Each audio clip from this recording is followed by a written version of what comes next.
కావాలనే మీ కలను నెరవేర్చుకోండి. మొదటి కన్సల్టేషన్, మొదటి స్కానింగ్ ఉచితం. వివరాల కొరకు హెడ్ ఫెర్టిలిటీని సంప్రదించండి. నమస్తే, నేను Keshav. Welcome to Suman TV. High court advocate Naresh Shunkarao ఉన్నారు. నరేష్ గారు నమస్తే. నమస్తే అండి.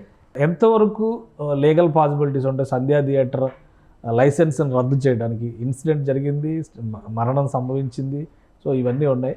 లైసెన్స్ రద్దు చేయడానికి ఎంతవరకు వీళ్ళు ముందుకు వెళ్ళే అవకాశం ఉంటుంది? ఇప్పుడు ఒక థియేటర్కి లైసెన్స్ ఇవ్వాలి అని అంటే కనుక ఫైర్ డిపార్ట్మెంటు, అదేవిధంగా హోమ్ డిపార్ట్మెంటు అనేది ప్రధానమైన అంశాలుగా ఇక్కడ ఉంటుందండి. ప్రధానంగా అన్నింటికి మించి అయితే కనుక హోమ్ డిపార్ట్మెంటు లైసెన్స్ అనేది చాలా ఇంపార్టెంట్ అండి. సో దీనికి సంబంధించి ఇన్సిడెంట్ జరిగిన తర్వాత పోలీస్ వాళ్ళు మేము ప్రొటెక్షన్ ఇవ్వలేము, సో మీరు బెటర్ హీరోకి కానీ సంబంధించిన వ్యక్తులకు కానీ రావద్దు అని చెప్పండి, క్రౌడ్ ఎక్కువయ్యే అవకాశాలు ఉన్నాయి అని చెప్పి ఒక లెటర్ మేము చెప్పామని చెప్పి మన కోర్టులో కూడా చెప్పడం జరిగింది.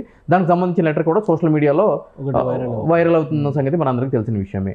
అయినా కూడా వాటిలన్నింటిని పక్కన పెట్టి వాళ్ళు సొంత సైన్యంతో, ప్రైవేట్ సైన్యంతో అక్కడ షో రన్ చేయించడము, ఒక ప్రాణం బలిగొండము, ఇంకొక చిన్న బాబు హాస్పిటల్ బెడ్ మీద ఉండటము, ఇవన్నీ జరిగిన సందర్భాలే. కాబట్టి వాళ్ళు కొన్ని ల్యాప్సెస్ని సంధ్యా థియేటర్ తరపున వాళ్ళు కనుగొనడం జరిగింది. కాబట్టి దానికి సంబంధించి మేము మీ థియేటర్ యొక్క లైసెన్స్ ఎందుకు రద్దు చేయకూడదు, మేము చెప్పిన తర్వాత కూడా మీరు ఈ అంశాలని తుంగలో తొక్కుతూ మీ యొక్క ఇష్టానుసారంగా ప్రవర్తించారు కాబట్టి దానివల్ల ఇటువంటి లా అండ్ ఆర్డర్ పరిస్థితి ఏర్పడింది. కాబట్టి మీ లైసెన్స్ని ఎందుకు రద్దు చేయకూడదని చెప్పి నోటీస్ ఇవ్వడం జరిగిందండి.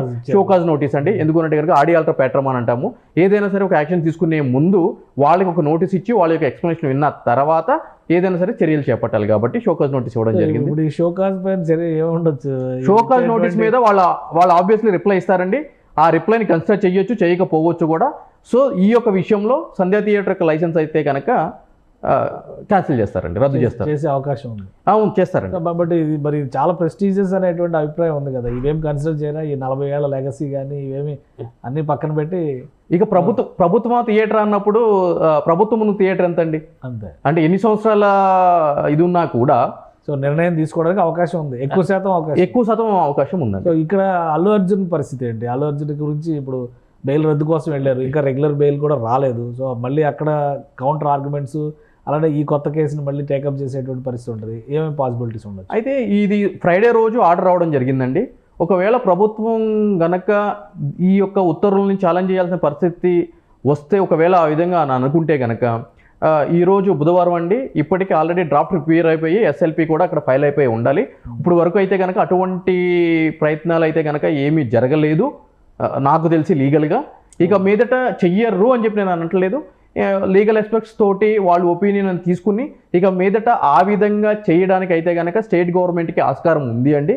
అయితే ఆ అర్నబ్ గోస్వామి జడ్జిమెంట్లో కూడా ఎటువంటి పరిస్థితుల్లో, ఎటువంటి కేసుల్లో హైకోర్టు వాళ్ళ యొక్క ప్రత్యేకమైన అధికారాలు ఉపయోగించాలి అని చెప్పి క్లియర్గా చెప్పడం జరిగింది. కాబట్టి సో ఆ గ్రౌండ్స్ మీద ఏ విధంగా తీసుకుంటారు ఏంటి అని చెప్పి ఇంకా రాష్ట్ర ప్రభుత్వానికి అయితే కనుక ఇంకా టైం ఉందండి. ఎందుకంటే 4 వీక్స్ అని చెప్పి అనటం జరిగింది కాబట్టి టైం ఉంది. కాబట్టి మరి తీసుకుంటారేమో వేచి చూడాలండి.